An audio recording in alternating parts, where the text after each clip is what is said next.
One country, one law. This slogan could soon be a reality in Sri Lanka. Their president has set up a task force. The task is clear: create a uniform law for Sri Lanka. Sounds like a fair ask. All citizens should be bound by one law. But like always, there's more to it. The problem begins with the man heading the task force, a controversial Buddhist monk, a highly polarizing and divisive figure in Sri Lanka. We'll tell you about the man in a bit. First, let's tell you about the move. One country, one law. This was an election promise of Gotabaya Rajapaksa, the central plank of his campaign in 2019. He promised to abolish all personal laws in Sri Lanka. He promised to introduce one general law, a code that would apply to all religions and communities. Buddhists, who form the majority population in Sri Lanka, Hindus, who form the biggest minority group, Muslims, who account for almost 10% of the population, and Christians, who make up 6%. This law will apply to all of them. Then we have the ethnicities, the Sinhalese, almost 75% of the Sri Lankan population. Sri Lankan Tamils, 11.2%, Moors, who are predominantly Muslims, they account for 9.3%, and Indian Tamils, who view themselves as separate from Sri Lankan Tamils, they make up 4.2% of the population of the country.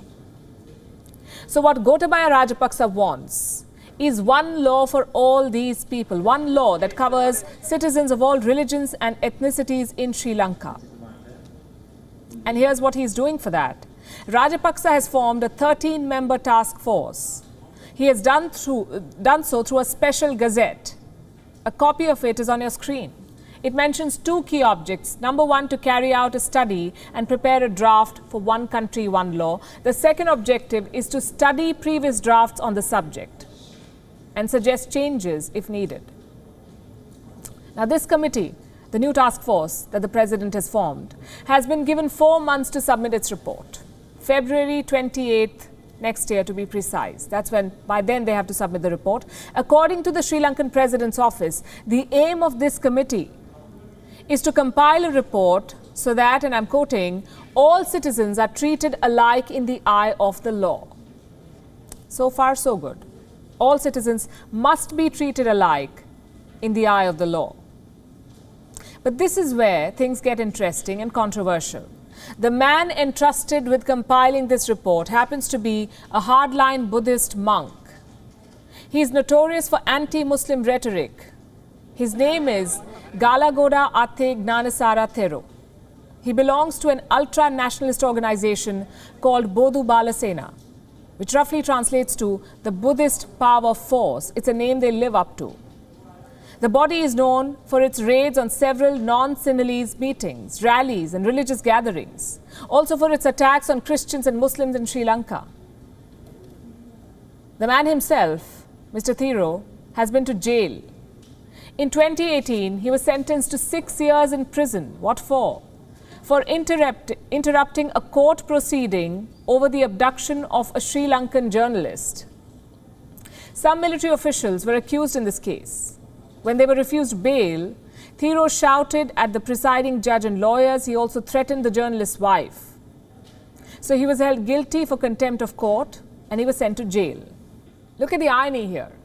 A monk once held for contempt is now heading a legal reform panel in Sri Lanka. And he is not alone. There are 12 others with him on this new task force, a 13-member team. Most of them belong to the Sinhalese community. 4 of them are Muslims, a cleric, a journalist, a lecturer and a scholar. But we must note here that there is no one from the minority Tamil community. Is this a deliberate omission? The Sri Lankan opposition and civil society believes it is, and they are protesting.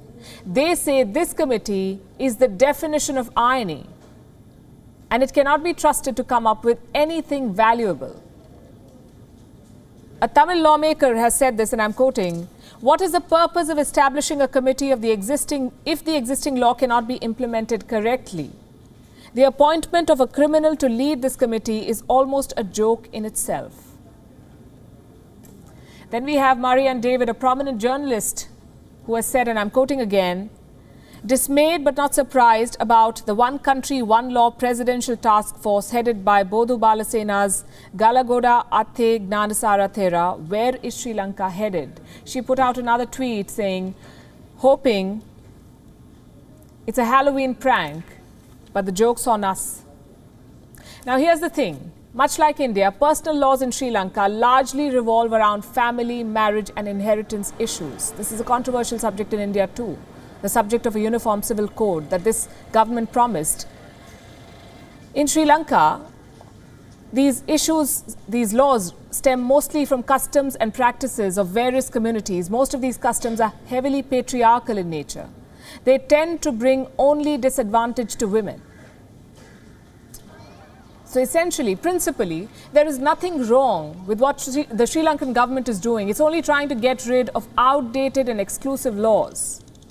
It's only trying to govern the country under one blanket law, which should be fine.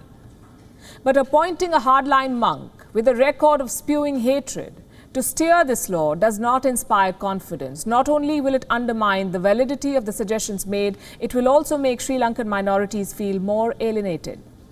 WION is now available in your country. Download the app now and get all the news on the move.